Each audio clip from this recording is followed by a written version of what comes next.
Welcome to Rune Soup, a podcast about magic, culture, and the paranormal, coming to you from Land Down Under. My name is Gordon, and I shall be your host. Enjoy.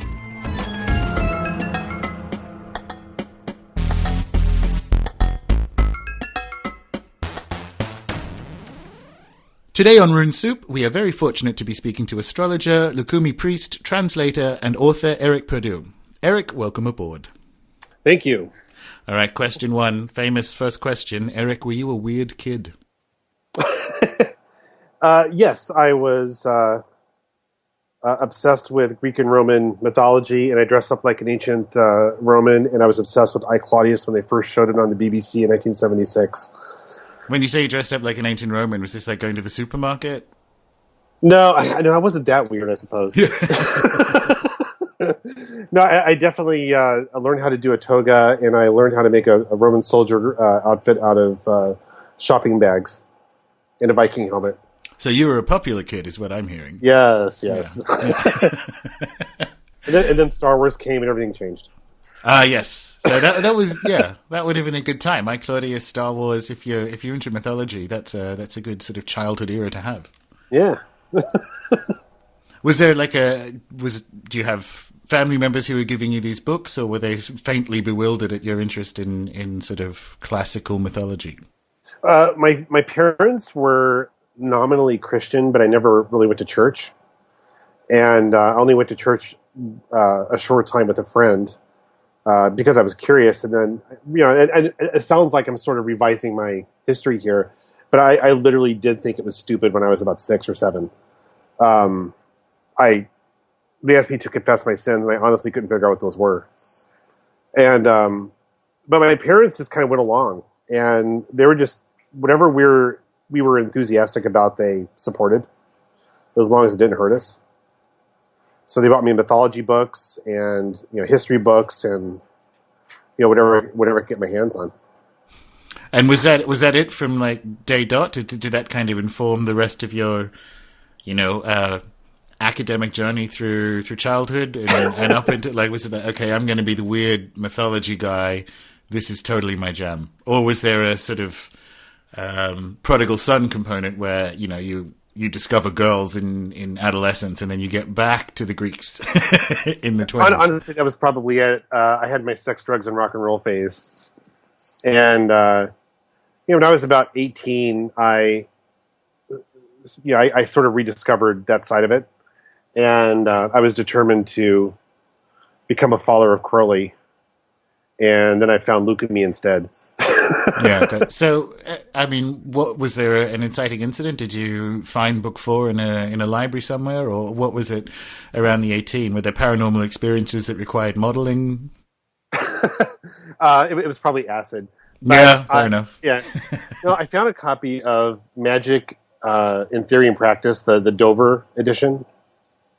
And in some bookstore, and I read it. I didn't understand a word of it, but it looked really mysterious. And then a lot of people are going to roll their eyes, but I also discovered Death in June and Current 93. And I had no idea about any kind of neo-Nazi leanings at that time, but I was intrigued by the lyrics because it all sounded very mysterious to me. I wanted to know what all that meant, so I just started devouring a lot of Crowley.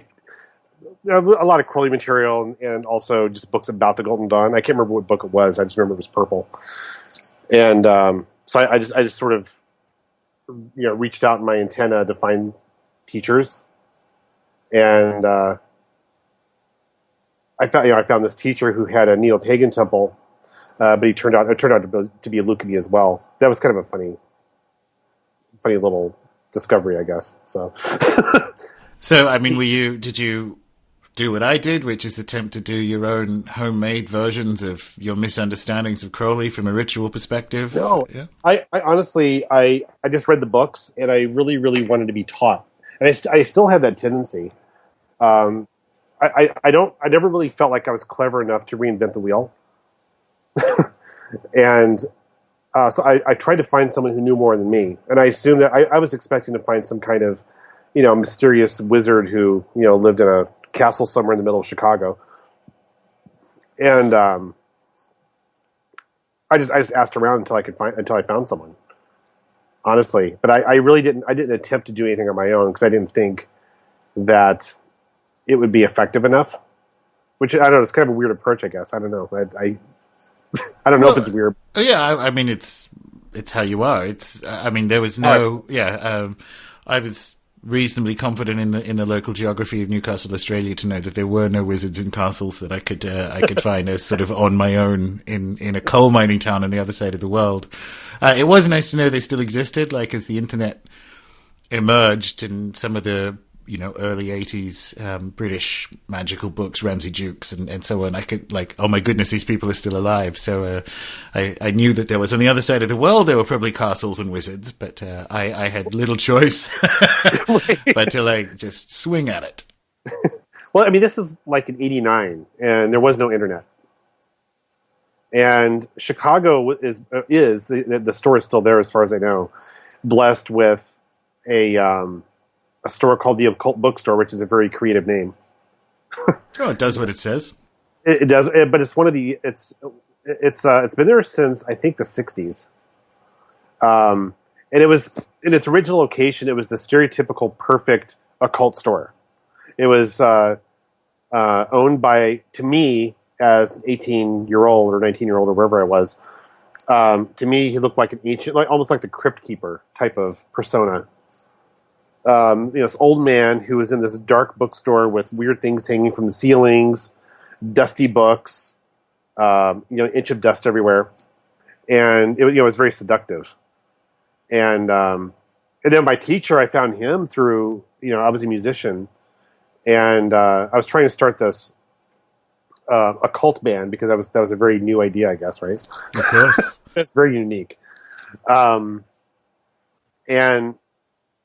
my bandmate said, "Well, look, I know this guy who's very serious, and he has a temple, and in order to join the temple, you have to shave your head, and here's his number. When you call him, tell him that you want to make an appointment." And I said, "For what?" And he said, "Just tell him you want to make an appointment. He'll know what you mean." So that this was like a drug deal kind of a thing. Yeah, that's what it felt like. So I called this number, and he answered the phone. He had this very kind of refined, almost English accent, and he said hello, and I said, "Yeah, may I speak to so and so?" And he goes, "Speaking." And I said, "I would like to make an appointment." And he said, "For what?"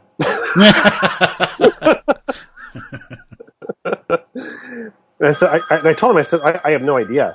I said, I have no idea. I was just told that's what I was supposed to say. And he goes, "By who?" And I said, "Well, I was told not to tell you who gave me the number." And so you got it out of me. And so he just went along with it, and we made an appointment, and we spent hours talking. And I was pretty much hooked at that point. And did you go in expecting neo-paganism and getting Lucumi, or was it straight away like, hang on, what's that? I mean, actually, let's back this up. You can tell us that bit, Eric, and also say, what is Lucumi and what was it about it that really did it for you? Okay, well, Lucumi, also known as Santeria, it's the same thing, is an Afro-Cuban religion. It was brought over to Cuba through the slave trade, mostly in the 1800s. It really established itself in the mid 1800s, and it's sort of a unique blend of various tribes that came to Cuba. They kind of merged their practices together to a certain extent. It's mostly Yoruban, but there's other things there, and it was mostly pretty much Cuban based until mid 20th century or so. And it started making its way up to the United States, New York, Miami, for the most part, and now it's pretty much exploded. And I absolutely was not. I'd heard of it. I remember the movie The Believers came out like in '87, I think it was. That was the first time I heard of something like that, and I absolutely wasn't looking for it. My teacher was unusual. He did have a neo-pagan temple. It was opened it was called the Sabian Religious Order. it was opened in the mid '60s in Chicago, and according to his story, and I actually think some of his history was not entirely truthful, but according to his story, in the late '60s, his teacher died, and he wanted to bring in a new religion that had a lineage, an oracle, initiations, all that kind of stuff. So according to him, he searched around and found Lucumi. And he found himself a teacher and then brought it into the temple. So by the early 70s or so, he was initiated. And he didn't mix the neo-pagan and the Lucumi at all. But we had neo-pagan festivals, and then we had the Lucumi stuff that was sort of separate. And so when I met him, it was still very much 50-50, neo-pagan and Lucumi. And I was looking for the neo-pagan / occult stuff. Mostly occult stuff is what I was looking for. And he snuck the Lucumi on me gradually. I honestly didn't really know he did that when I walked in the door. And he gave me a shell reading. And I didn't know what that was that he was doing. And then one day, after knowing him for about a month or so, he says, "I want you to come by this weekend. We're doing some work. I want you help us out."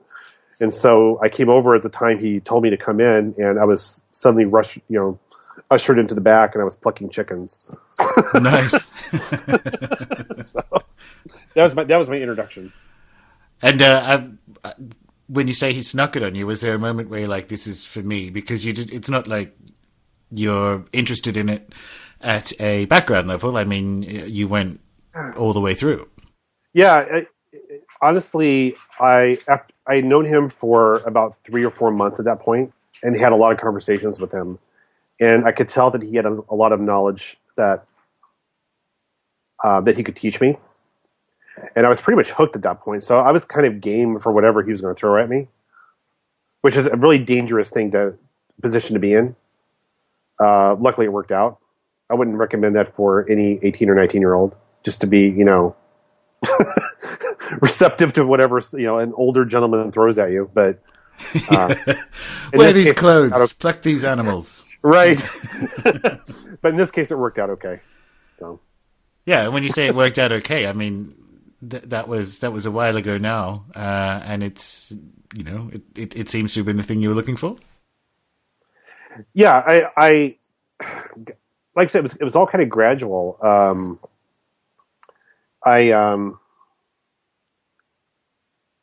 don't know. It's like looking back, it was these little tiny baby steps.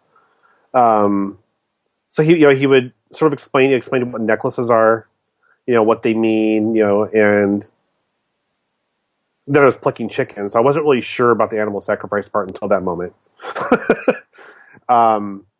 But by that time, I started seeing evidence of that it worked pretty much comically well, as I often say, because I was getting readings, and the readings weren't these kind of vague, "Oh, you're going to have a happy period sometime in the next 6 months" type of readings. These were, in fact, my first holy crap moment was I had a reading, and I just got an apartment, and he told me I was going to get evicted in the next couple of months. And that exact thing happened. It was the guy who owned the apartment sold the apartment under my nose and did some blatantly illegal stuff. Of course, I was too young and dumb to really do anything about it. I was just kind of reacting to the situation. But I came home one day and my bedroom wall was gone. All of my clothes were underneath all this like rubble.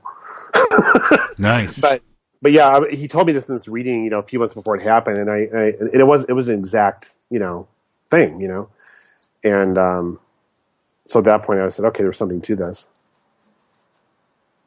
Had I heeded the warning, Yeah, well, but then the reading would have been inaccurate. I think about this with divination all the time, which is you might be, if you actually listen to a tarot reader or some kind of diviner and adjust your life accordingly, then they're going to get less accurate over time because you'll respond to what they're saying and it won't happen. So it's an interesting sort of sliding scale between 100% accuracy, pointless, 0% accuracy, pointless, and somewhere in the middle that needs to be a bit right, and what would subsequently be a bit wrong because you'll never know. Right, and then honestly, that brings up the old question of fate versus free will in my mind, because when I started working with astrology, especially with horary, because horary kind of breaks the whole logic of how astrology works in my mind. Because a lot of people will say, well, astrology works because of magnetism, or because of gravity, or because of quantum physics, or whatever. They make all these excuses, but none of those really, to me, explain why your lost possession is represented by Saturn this one particular time. But it made me really question some of this, because if one makes a correct prediction in divination and it actually comes true, on one hand, some people say, okay, well, you're determining someone's fate by saying it. It gets implanted in their mind. But there are certain predictions that one makes that has absolutely nothing to do with your actions. For instance, I don't know. I did a horary chart once where it was a house buying question, and the question is, am I going to buy this house? And the answer was yes, but I determined the price was going to be lowered because of some issues with climate control. It was an air sign, so I figured climate control, and it came out to exactly that. The price was lowered because they had an oil heater or heating system, which was a pain in the butt to manage. So the seller lowered the price, and that I don't really see that as that's not a free will type of situation. No, based on the person I was giving the reading to, he had no control over that. And it's well, also you didn't have too much control over the eviction. I mean, exactly. Yeah, the planting ideas in the mind is just is a non-explanation, because it requires a whole other metaphysics that someone is assuming works, which is, okay, so you had the idea planted in your mind that you were going to get evicted, and your mind suddenly completely altered the conditions of reality to have that happen. It's like, well, explain that to me. You see how it's elephants the whole way down if you do that. Well, and it's like someone said, synchronicity is a non-cause, and because people explain it with that too. Oh, it's synchronicity. Well, that's not even a cause. No, that's just two things happening at the same time. Yeah, and it was built as a thing to almost algebraically, so that you could incorporate these ideas into another life with the complete understanding that it's not an explanation, it's not a cause, it's just this equals A, so that you can work with it. It's funnily enough, you bring up astrology. That was going to be the next question, which is I'm a wizard. I figured these things out. Yeah, exactly. Well, you planted the idea in my mind. So yes. Yeah. Does this mean so the Santeria stuff came first, or has the astrology thing always been like a background interest?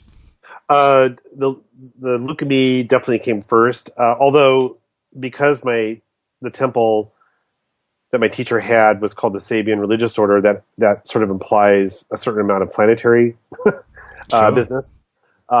He did astrology, and in retrospect, I don't think he was the most proficient astrologer, actually.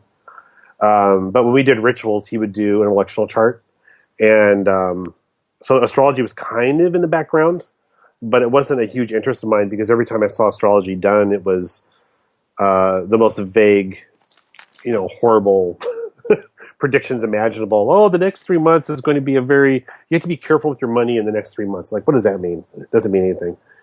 So Santeria came first, and astrology was in the background, and I eventually started studying astrology because I felt like that I had to. I felt like it was part of the framework of magic, and that it was necessary just to kind of learn it, to understand the vocabulary a little bit.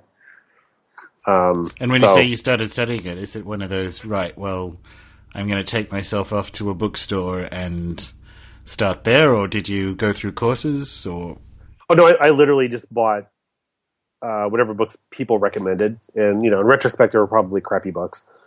And I went through a lot of fits and starts for quite a while. So for many years, I knew what the planets were, I knew the glyphs, I knew the signs, the aspects, that kind of stuff. but I didn't really see any evidence that astrology did anything interesting. And because I was getting these far more detailed readings through Lucumi at the time. And when my teacher died in 2005, sorry, I decided I basically stepped away from Lucumi totally because there's drama in the community. I didn't want to be part of any of the drama. I was kind of tired of it, and I kind of lost my base. So that's when I really got hot and heavy into astrology. That's when I started reading Agrippa closer. Agrippa was also always on the radar. And then as I was reading Agrippa, I realized that he was talking about astrological concepts that I didn't know.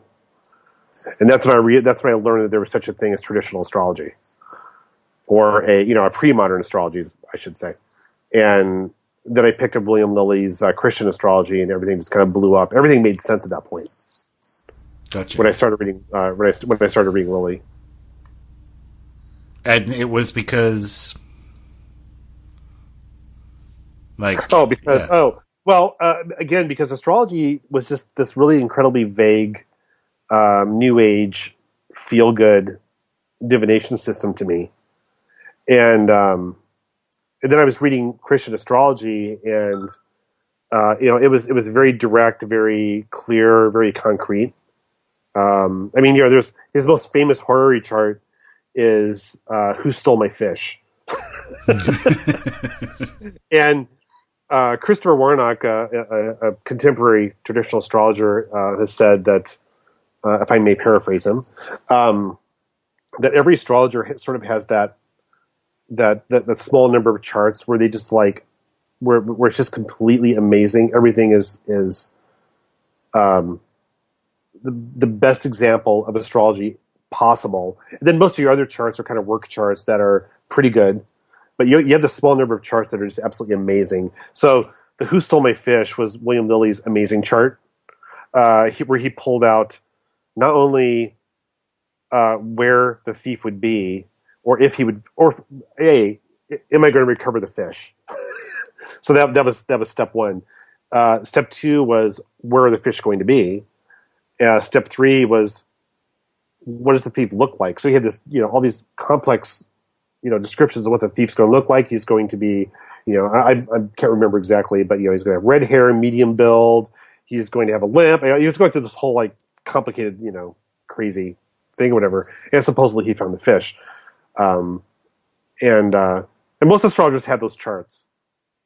But I read that and I'm like, this is amazing. This is what I'm used to. And in Lucumi, you get these really detailed, concrete, results, and I don't have to deal with this drama-filled community. So it's perfect.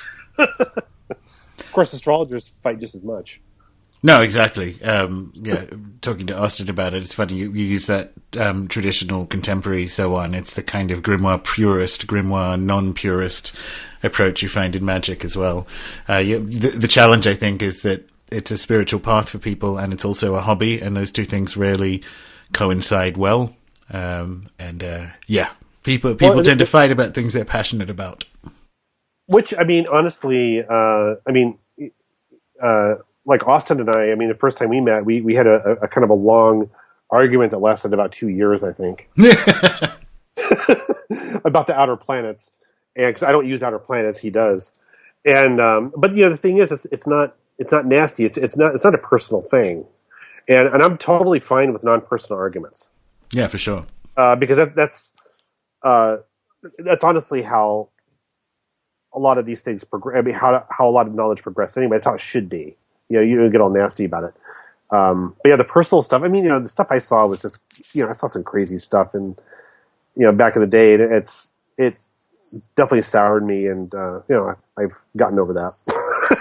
Yeah, but in the astrology world, the same thing happens. So I had to see that when you're part of any community, it's just there's a lot of infighting and garbage that happens. You just have to kind of know where you stand.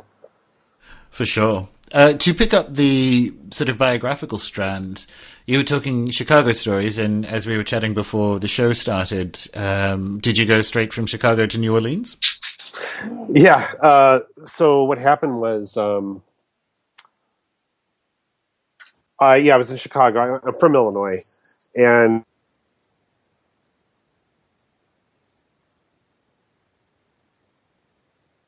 on the third day of initiation, it takes a week. So it's a pretty intense experience.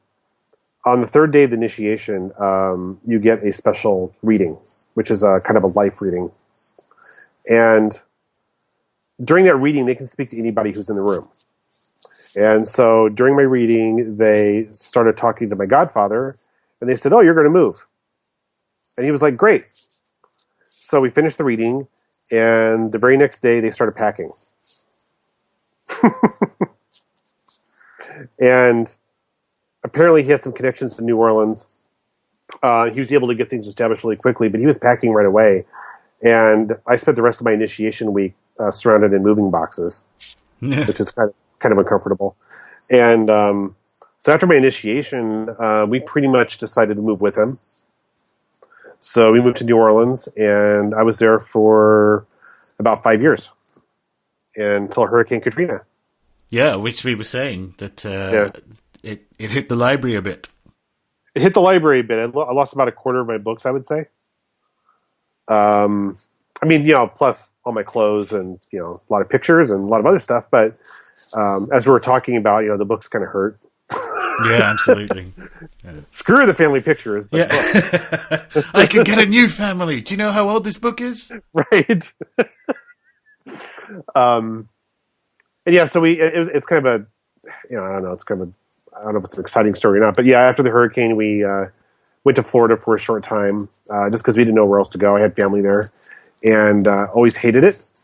And that's when we moved here to Seattle, because Seattle is a cooler place.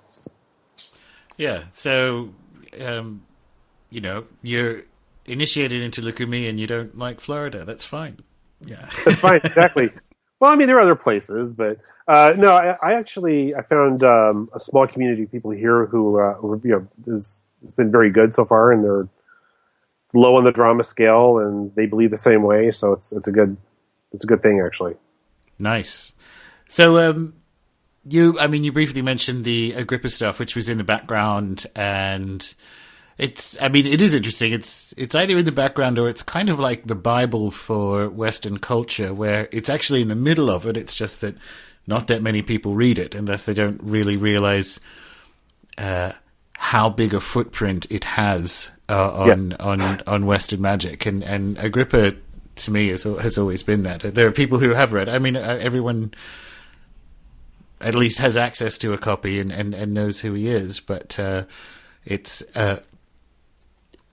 for such a large and important text, it's surprisingly what's the word I'm looking for here? Not unknown, but it's surprisingly unread. Yeah, unread or shallowly read. Maybe that's shallowly read. Yeah, that's the word I think I'm looking for. So that people will skim it and go right. Yeah, hang on. Here's some planetary seals. Cool. I'm done. Yeah. So Agrippa was a bit of a troll, I think. Well, you definitely see his personality in his biography and so on. He's certainly one of those. I mean, he did influence Bruno, but he's kind of one of those traveling geopolitical wizards who doesn't get on with people as well as he should. Anybody, yeah. No, he alienated everybody. In the last chapter of 3 books, he pretty much comes right out and says that the book is intended for the learned, and some of the material is written in order, some of it is out of order, and some of it is missing. So what he's saying is that he expected you to read the entire book, and because some of the material is, I say it's mixed up, but I think it's a bit of a strong statement, because people, when you say that that some of the material is mixed, people then interpret it as a puzzle that you have to somehow decode. It's not a Da Vinci Code kind of thing. The analogy I give to 3 books is, if you buy an Italian cookbook and it tells you how to make, a marinara sauce with meatballs, they're going to have the recipe for meatballs, and then they'll say, for the marinara sauce recipe, look at page 32. And except that Agrippa doesn't tell you what page it's on. That's the only difference. But it actually has its own inner logic, which makes sense. But you have to read the entire book from start to finish, because he introduces certain very basic concepts in book 1, but he'll elaborate it in book 3. And you sometimes don't realize he's doing that. He's very sneaky about that. Well, it's also a book that I was going to ask you about this, actually, because he wrote Occult Philosophy before...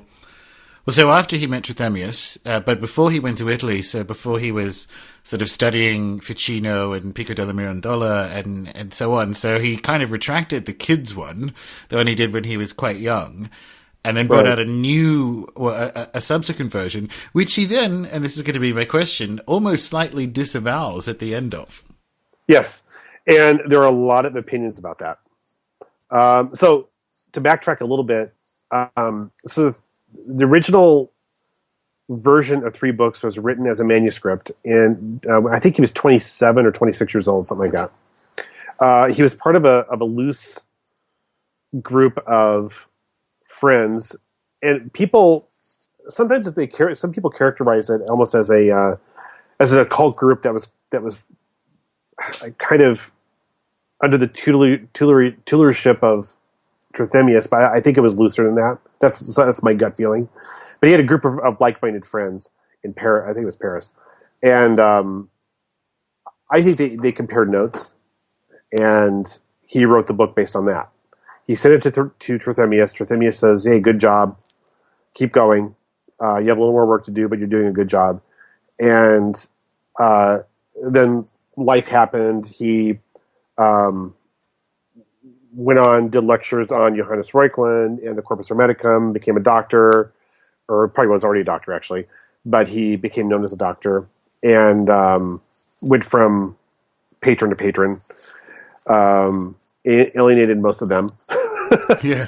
And so... He definitely couldn't keep a job, could he? You see him like being... Keep a job. Maximum was something like 4 years when he was... I forget. It was actually a medical doctor, which he's trained for someone, and he only lasted 4 years at this court. And you go, come on.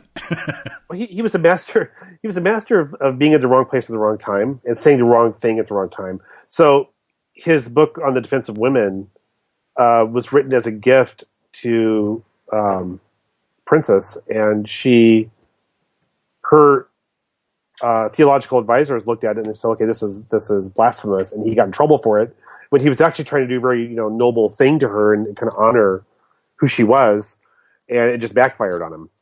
But the retraction you're talking about, it's difficult to say whether he actually disavowed truly what he wrote, or if he said that to save his skin, or if he was being a troll. Because the book that came from, the Declamation of the Sciences, was a part of a genre of works that was kind of popular at the time that was kind of a satire in a sense.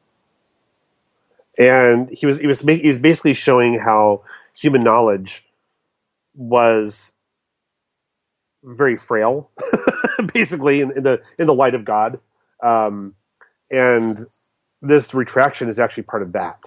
So how sincere was he in that retraction? We don't know, but the difference between the first version of 3 books and the second version is enormous, because it's about 2/3 larger, the final version, and there's really nothing missing from the first version that's in the second. So he added a lot of material. So I don't see a lot of actual backtracking going on in the text. And he says that he decided to keep it and apologize by saying, "Oh, this is the folly of my youth," but it's the core of the book. Yeah. I don't think it's a genuine sort of disavowal of magic. I think Because it wasn't just women, which he doubled down on. He also doubled down. People accused him of being a crypto Jew and all kinds of stuff. Right. He doubled down on the things he liked when people are saying, oh, here in London, we don't like Jews that much, so stop saying you like Jews and Kabbalah. And he's like, no, I like it. I'm Christian, but I'll listen to rabbis. And Wyatt did the same thing with the defense of witchcraft. So in that kind of crew, you have people doubling down on ideas that are, frankly, quite dangerous. And I think it's part trick or code, not in the Da Vinci Code way, and part arse covering that he does the disavowal at the end. Because towards the end of his life now, he's like, well, goodness, how many times do I have to, I've been in prison twice. I've upset everyone for my Jew comments and my woman comments. I should just maybe dial this back and keep it for the people who are interested. Well, he makes a little throwaway comment, and I'm paraphrasing here, but he basically says, these people are so scared of witches. He goes, unless you think that they're just, witches are just a bunch of ugly old women, basically. It's like, well, I'm sure the ugly old women are like, well, thanks, but yeah. Thanks for your help, Cornelius. Yeah. But no, I mean, he was a practitioner, and he does, even though almost the entire book is comprised of quotes from other texts, he does occasionally mention his own experiences. So he wasn't just a compiler of information. He actually did something. We don't exactly know what he did. He did astrology. I don't know how good of an astrologer he was, or how good of a magician he was, but he wasn't, the quote armchair magician, as much as I hate that term. But.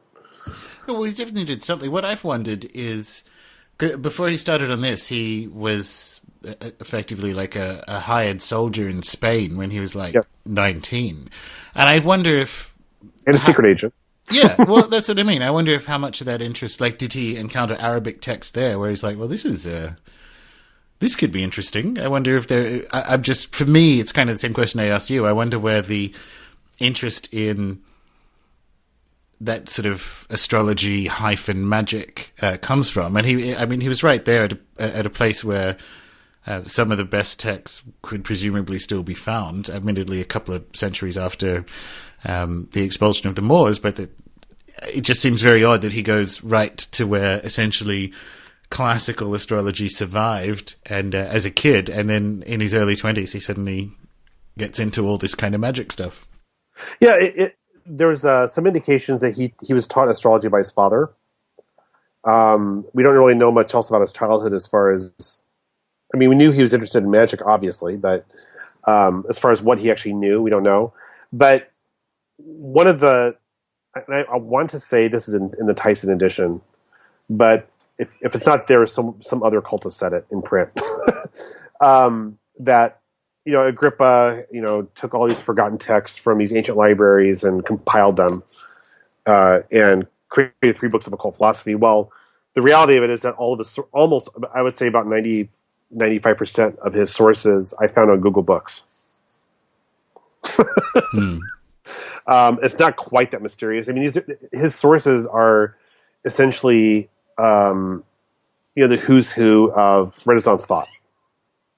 There are very few surprises. There are a couple of surprises. The planetary sigils are a bit of a surprise. That's really nowhere else. Picatrix isn't as present as people want to think. No.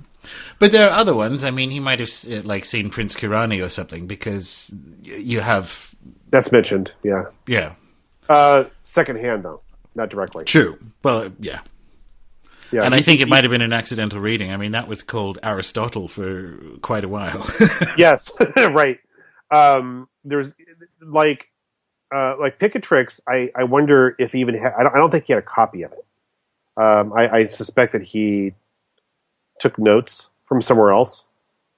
The planetary sigils came from, speaking of Aristotle, came from a book called the Secretum Secretorum. There's a famous book by that name attributed to Aristotle. It was supposed to have been Aristotle's treatise to Alexander on how to be a king. Well, this is a different one, which is attributed to Ptolemy. And to my knowledge, there's only one copy, which is in the British, and it's in Oxford, one of the Oxford libraries. I haven't actually seen a copy of it, but Agrippa does everything word. I mean, he basically did everything word for word. So I'm pretty sure that his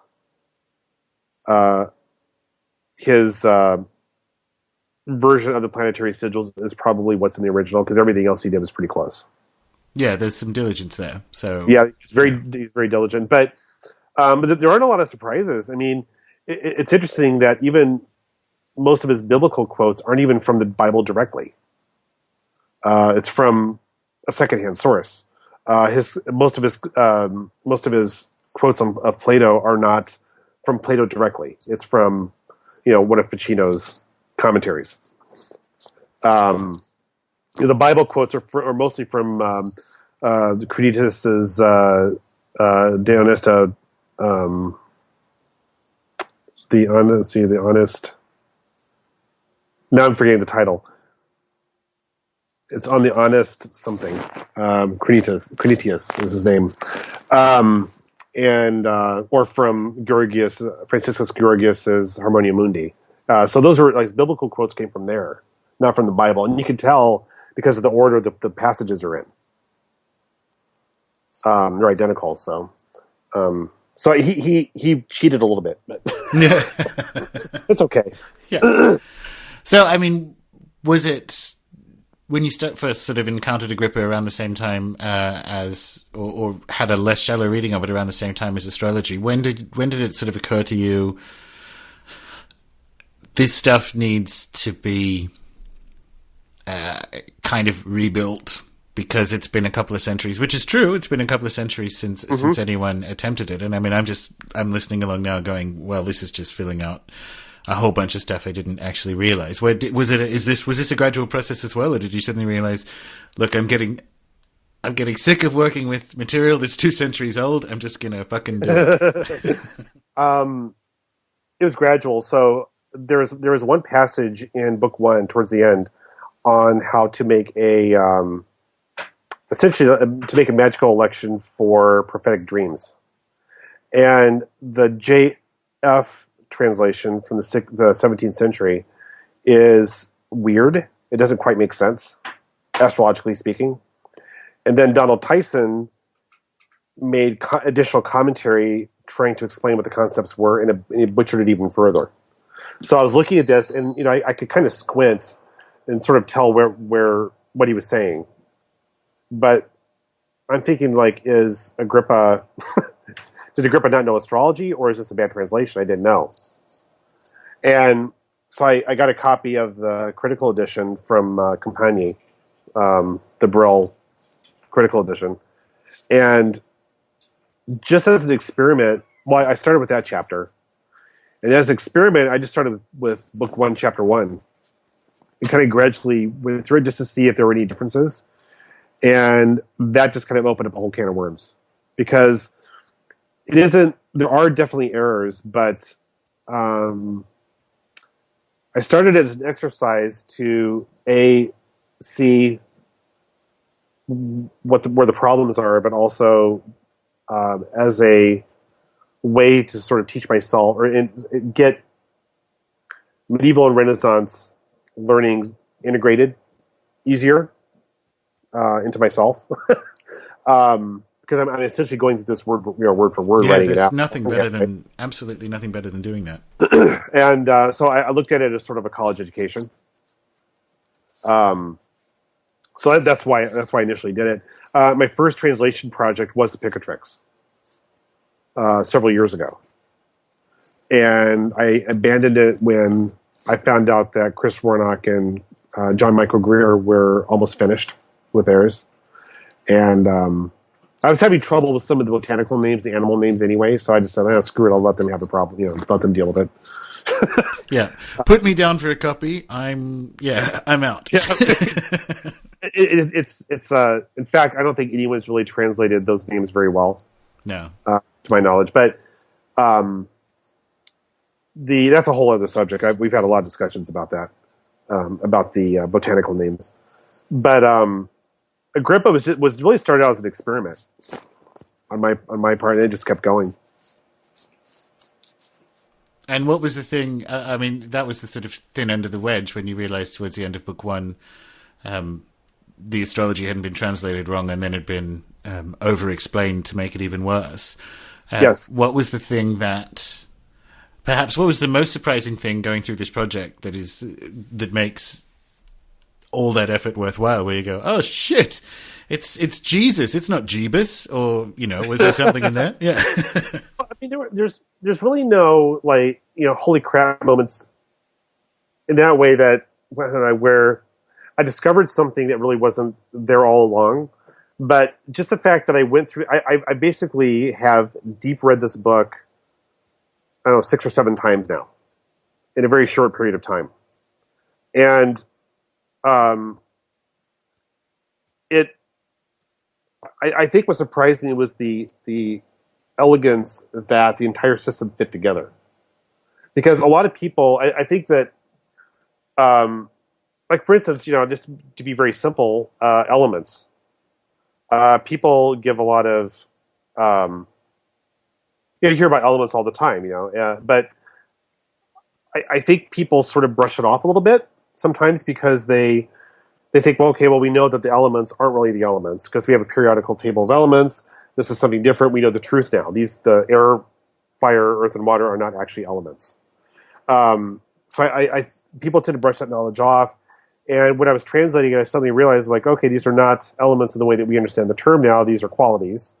And, maybe that's not a revelation to many people out there, but it was to me at the time, several years ago. It's good because it's not just brushed off because it fails to physically describe reality.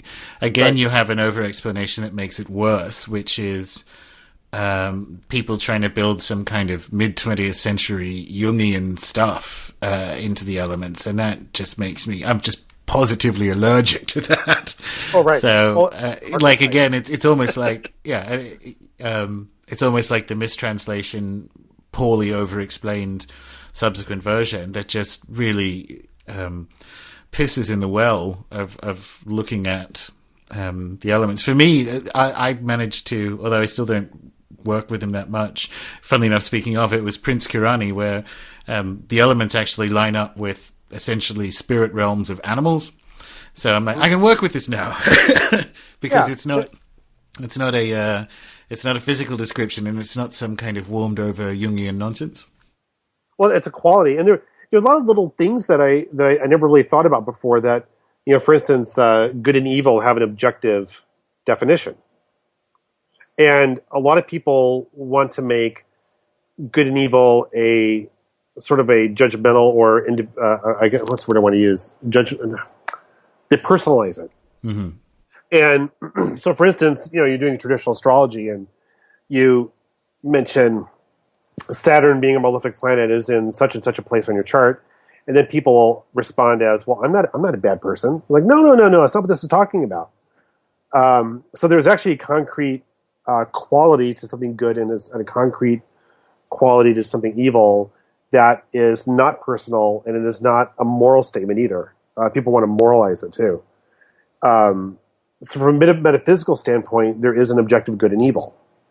From a metaphysical standpoint, there is an objective truth to the 4 elements. I mean, these things these are concepts that I think are important to learn. Even if you don't necessarily believe it, I think it's a good place to start, because at least you have a foundation to start with.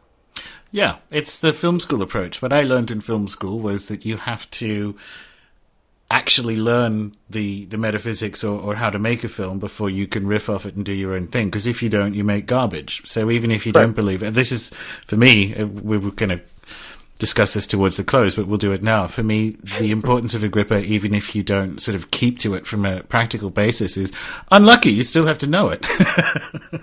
Right, and that's actually how I closed my esoteric book conference speech. That a lot of people see. One of the examples, and this is I'm being a little bit flippant, but one of Agrippa's examples that he loves to pull out a lot is the Oxyrhynchus fish, the fish that turns ships to stone if it touches it. Just like a mere touch will turn a ship to stone. Well, we know that fish doesn't actually exist today. But he uses it often to illustrate. I actually use it in many different illustrations, but the most common one is magical contagion. So you have this example of what is today we now know as a fanciful animal, but the point of his illustration is actually still true.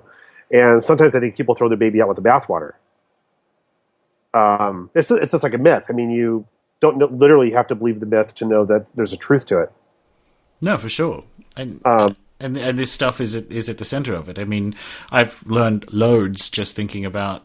I guess to do that deep reading and to do the translation, you kind of have to timeline out his life and go, okay, well, he did this bit here, and then he went here and did this, and you start to see the personality and the context restored to the book at the same time that you're translating it, and it sort of does this bellows breath of life back into it, and its centrality to sort of subsequent magic emerges. Yes, and I think one of the big takeaways I think I got from the book was that Picatrix and 3 Books of Occult Philosophy share this idea that magic is really the core of knowledge. And in order to learn magic effectively, you have to embark on a course of knowledge. Now, of course, Picatrix and 3 Books are going to look at that as from a very cultural their cultural standpoint, where you have to learn mathematics and geometry and warfare, all these kinds of skills to learn how to do magic. I don't think that's necessarily literally true cross-culturally or pan-culturally, or even cross-temporally. I don't. A lot of those skills aren't correct now. But carry on. Yeah. But I think that what is important is that a magician should be wise, and wisdom comes from being a knowledgeable person and knowing what to do with that knowledge. That's really the core of what it's saying. And they also didn't look at magic as a separate skill. No. Which is very important as well. So today, if you want to learn magic, you buy all of these occult books, and you hang out with occultists, and it becomes this very close-knit, incestuous group, and that has a exaggerated sense of its own importance. Yes. But in the old days, magic was part of academia. Well, I shouldn't say academia. It was just part of being a knowledgeable person. And so if you're someone who did magic, it was because you knew a lot of things. Absolutely. And you weren't necessarily it wasn't a Dungeons and Dragons class. Well, it wasn't because, I use Terence McKenna's quote for this, but if it's real, it can take the pressure. So magic wasn't separate because it existed and it described the world in some way. So funnily enough, this is the thing that I get frustrated about when it comes to sort of fascist grimoire recreationists, is they are focusing on the wrong part of Agrippa, and the correct part is exactly what you've said. If Agrippa were alive today, he would have an eye on microbiology, he would have an eye on nuclear physics, he would have an eye on things that probably tell us something about the nature of reality. And that's the piece that I think he's kind of trying to flow through there, which is, we hate to use the term Renaissance man, but the point is these magicians were looking for a coherent metaphysics for reality that they could use. And it's not something that stands separate to the dysfunctional worldviews that we have today. It needs to be integrative, and it needs to not be separate. It either exists or it doesn't. And that's the thing, too, is we do live in a kind of schizophrenic society. Maybe society was always schizophrenic, but I've never lived in any other time, so I don't know. But today we're very much immersed in the scientific materialist worldview, for better or worse. And obviously, the scientific worldview has given us many things that have been beneficial, but at the same time, it's come at the expense of and I hate to use the word because it's overused, but spirituality. And so what's happened is a lot of people interested who practice metaphysics in some form tend to live this kind of dual life, and they do magic when they do magic, and then when they're not doing magic, then it's whatever the prevailing I guess worldview is of the world. That was redundant what I just said. I just had a beer, but nice. Yeah. but my goal is really to make that, as you're saying, a coherent whole, because that's what it's supposed to be. It's a worldview dysfunction because people think materialism and science are the same thing. They're not. Materialism is dysfunctional. Science as a method for learning about the universe is and magic isn't necessarily separate. scientific. No, of course not. Yeah. Right, and that's the other thing too, is that people try to science it up. They do. Astrology is actually it's a bigger problem in astrology, I think, than the occult world. Because I think the occult world happily can accept the existence of spirits in some form. There are definitely occultists who don't believe in spirits as a literal being, but doing magic to do spiritual things is not a difficult concept. But integrating spirits with astrology becomes very problematic for astrologers because they're trying to be scientific. Yeah. So and they don't. Yeah, it's true. They don't realize what they're doing is it's completely not. It's magic. Okay, just because it's mathematical. Yeah, right. Well, and the other thing that's I also tend to rant about is that magic today tends to be, I call it the practice of the practice of mile markers, where you do a ritual and then you wait some time, you do a different ritual, you do it, then you wait and do another ritual. And so people talk about rituals and techniques all the time. But one of the things that I started realizing through Agrippa and Picatrix, for that matter too, that the magic is actually should also be happening in between the rituals, and that's actually when the real magic's happening, I think. Yeah. Did you have you caught the podcast I did with Austin last week yet? I heard about half of it. Yeah. Astrology for me, it's just to back up what you were saying, is elegance. And funnily enough, if astrologers kind of realize that what they are doing is magic, that opens up. That's how you do magic all the time. It's right. How you know. It's how you live a magical life on a kind of timings or rhythms basis in between the rituals that sort of populate your timeline. Exactly. And now, in me being in like my Lucumi half is I have no problem. I didn't have a problem with that idea. I was sort of preaching to the choir, but I never really had it articulated to me before. But in Lucumi, you have this standard daily practice that you work with constantly. At the very least, you're working with your ancestors. And you start recognizing signs of the Orishas just in your everyday life. You become very accustomed to that mindset. And then I come into the occult world, and it's all I hear about is technique and rituals, and how do you do this ritual, and how do you do this, and how many times do you do this, and it's like after a while it just starts to glaze over, and I've actually got to the point now where my eyes start glazing over, and I start hearing about chiefs and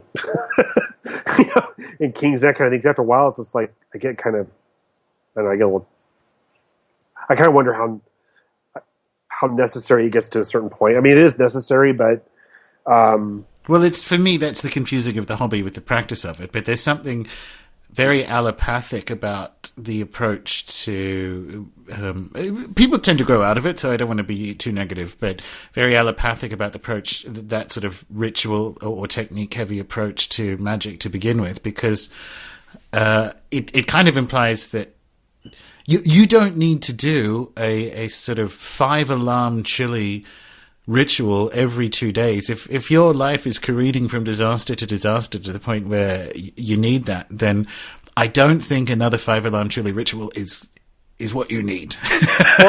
Also, if your life is that way, is your magic even working to begin with? Yeah. And it's weird because sometimes it doesn't, or sometimes we don't actually, get the probabilities right or so on. But so I get emails because obviously there's sigil magic associated with chaos magic, and it's in the chaos protocols and all that. So I get questions from people going, it didn't work. Is there some kind of way I can add more juice or more oomph to it? And I'm like, this is not, thank you for inquiring, but that's, the way to solve this for you is to adjust your worldview of of how these things work. Right? It's not a D&D wizard battle. Well, it's kind of like that scene in Little Big Man where Dustin Hoffman's, American Native American sort of adopted father is doing this ritual, and then he finishes and nothing happens, and he goes, well, sometimes the magic doesn't work, and he just kind of moves on. Yeah. Yeah. All right. So this was, funny enough, one of the questions I had for the history section, but you did mention Agrippa was one of those spies as well. And he actually had a very geopolitically interesting life in the same way Bruno did. I mean, he was a diplomat in England. He was a hired mercenary in Spain. He worked for all these families, but he also attended the Council of Pisa, which is kind of, some people sort of date Protestantism or the beginning of it from there, because it was essentially a revolt. And he was invited to provide legal advice in Henry VIII's divorce to Catherine of Aragon, which he declined. And that's interesting because the other side, Henry VIII's divorce lawyer was a Venetian bishop, I think. It was a Venetian. Yeah. So you actually have... when you mentioned he was a spy, but it seems like he was one of those people, allegedly. Well, there's kind of that Hermetic underground that went on that was essentially trying to massage European states to sort of support Hermetic or mystic ideas of what man is. And it seems interesting that people don't usually put him in that same boat as the other members of the Hermetic underground. But there he was doing all the diplomat stuff that the rest of them did. Possibly not effectively. Well, no. Yeah. I think spies need to be a bit more charming. Well, it's funny because I did a brief outline of his life at the Esoteric Book Conference, and for some reason, what people seemed to be interested in was, his, mythical black dog, his familiar, and for some reason that just stuck. Well, maybe it's a personality type thing, but I like the spy stuff. I like that he was a hired gun as a kid, and anyone who says, "Oh, so you're the Holy Roman Emperor's diplomat to England," you're a spy. Sorry. Sorry. Well, it's the little inner James Bond, comes out. Yeah, exactly. No, it's funny because he basically he burned all of his bridges. He was involved in a witch trial that he managed to get the woman exonerated, and he was promptly asked to leave the town afterward. But he basically exposed all the corruption in the trial, and she was exonerated. All the good ones get run out of town. What's that? All the good ones get run out of town. Bruno, Agrippa. Agrippa was never formally arrested for heresy, though. So no, but he did get run out of town, and he was in debtor's prison. So it's yeah, still didn't work out well. No. But he did. He knew enough politics that he had friends in high places, so he was able to get away with it because he was even before 3 books was published, the final version. Just the fact that he was thinking about getting it published was enough to get him investigated. It wasn't even out in the storage yet, but he got the stamp of approval on it, and it was out. So do you wonder if the fact that he attended the Council of Pisa and was at least well known enough to be invited, and I think correctly sort of stepped away from the legal quagmire that was Henry VIII's divorce, when you realize that he's very interested, he'd read Mirandola, so he had that Hermetic idea of what a human is. Do you think he was kind of like a crypto, not anti-papist, but do you think he saw the world as actually Europe would be improved if we reduce this moronic sort of papal dominance and elevate the rights of men and women and Jews and so on? Do you actually think that? I do. I think kind of like Bruno and the rest of them. I think he genuinely believed in that broadly, that sort of hermetic dignity. I think so too, and I don't think it was stated that clear. I don't think he had that clear in his mind at the time, but he definitely believed in the Nicene Creed. Sure. And I don't know how sincere he was with the church, but he had nothing but trouble from the church. And I don't think it was, at heart, I think he was. I mean, I think that he was a true believer, and I don't think he wasn't as concerned about the politics of the church in the end. Yeah. So I think in the end he probably was. Yeah, I never really thought about it too much, actually. Just attendees of the Council of Pisa were called demons, and they were sort of, some of them were killed and so on. So he had to have been concerned enough about sort of papal overshoot to have attended. And I mean, he was in northern Italy, and that was the same kind of group it's Italy, so they're inevitably Machiavellianing their various people to the tops of the church and different families and cities. So he obviously was at least tangential to it. But the Council of Pisa thing, and the fact that he was subsequently asked to sort of sit in on the divorce, makes me think he was one of those people, as you say, that loose affiliation of people. True, yeah. It wasn't like it was a terrorist cell, but he was a member of a loosely affiliated group that would exchange ideas and letters and meet up because they broadly saw the world in the same way. Well, someone described him as the type of person he was an idealist, I think. And I mean, I think he really saw the good in Christianity and firmly believed that. And when he tried to profess how all the good and the hypocrisy, I mean, in the world, I think he naively assumed that everyone else would agree with him because, well, he's correct. And didn't work out that way. But I think at heart he was just an idealist. He was a true believer who I think believed in an inherent good in the church and people, and at the same time was disillusioned by the hypocrisy and the politics of it. I mean, he comes pretty much out and says that in the introduction. About how, how basically how these hypocrites would dismiss, tenets of the Bible if it was, or not tenets of the Bible, but some of these esoteric truths if it was, handed to them on a silver plate by, an angel practically. It's, I don't know. I don't know where I'm going with that. Yeah. Well, no, we can close it out on this because he was an idealist, and one of the things, despite the disavowal later, I mean, he did republish this book and thought it was important. When we're talking about 3 books, right? So that's a good place to close it. He's an idealist who thought this was important enough to actually bring out in an improved and much expanded edition towards the end of his life, regardless of how that may have gone. He had air cover, but I think he thought it was important enough.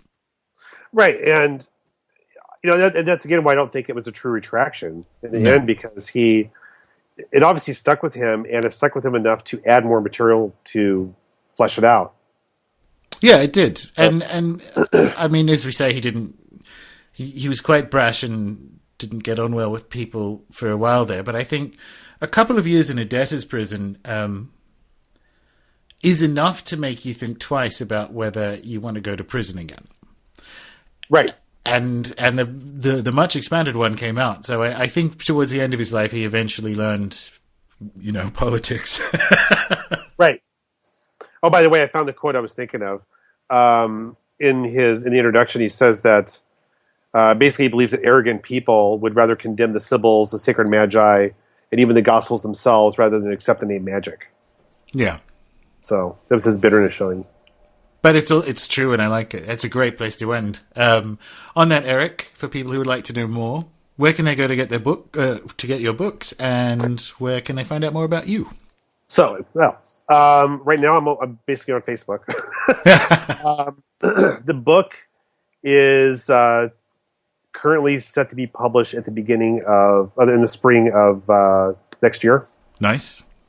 So I know I keep pushing this back. The book has actually been done for a while, but there's been some design issues and distribution issues and things like that. So it's the latest information I've heard is spring of 2017. Nice. And it'll be a complete single edition. Are there individual ones available now, or? Yeah, I was originally publishing through Renaissance Astrology. Gotcha. Chris Warnock. And I have book one. It's on Amazon, actually. It has been revised, but it's essentially the same text. Yeah. So what you're saying is the spring 2017 one is like your version of Agrippa's second publishing of 3 books. That's the one we wait for. That's the expanded one. That's the expanded one, and it's also... actually, I do have some footnotes with material from the first version that was different. Nice. It's actually added some... Yeah. It's one of the miracles of history we have that. Well, all right, Eric, this has been absolutely fascinating. I loved it. Thank you so much for your time. Well, thank you.